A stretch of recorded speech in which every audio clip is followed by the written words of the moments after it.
kayong tatlo? Asa kayong tatlo? Boy, hali kayo tatlo. Si Ginger, ready, nakaka-makeup. Dahil naka-record to, please, pasok kayo dyan. Tapos turo mo sa kanila yung ano, yung Mama Mary na mukhang Jesus. Doon sa side, sa angle na ano na eh. Bilis. Baka mamaya ano. O, tapos explain mo sa kanila yun be. Bilis, kung nakikita nila yung nakikita nating dalawa. Huwag ka lalapit. Huwag ka lalapit. Tingnan mo lang dyan sa angle na yan. Ano nakikita niyo? Mamamaya po na nakaside door.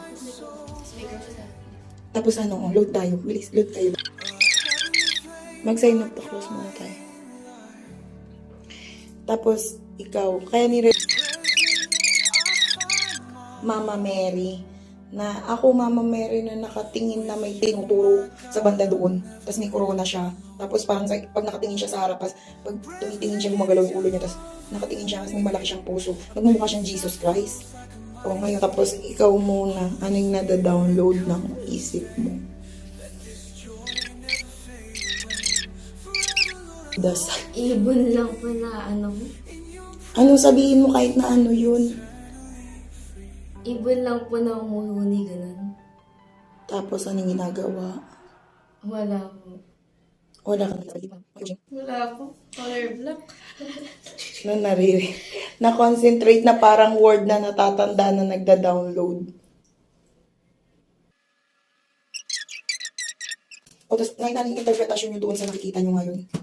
Doon na Mama Mary. Tapos yung mga pinagsasabi nyo, tingnan mo. Yung mga pinagsasabi nyo, hindi kayo dito, tingnan nyo itong picture. Lumitaw dito yung ibon, yung maitim. Tapos ano, wala namang hawak. Lahat ng mga pinagsasabi nyo nakita nyo. Nakalitaw dito, may ibon. Nakita nyo? Ayan ang ibon. Yung parang puso niya, tapos may pakpak. Nakita nyo? Nakita mo na rin? Ito nakita mo na. Ayun o, parang may ibon. Tapos may pakpak. Ayan o.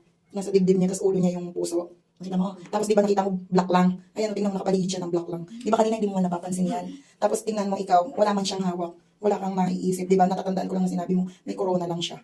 Di ba? Na parang kanina ba napansin niyo yung ibon sa yung dark? Hindi, di ba? Tapos ayan lang yung nasa isip niyo kanina, di ba?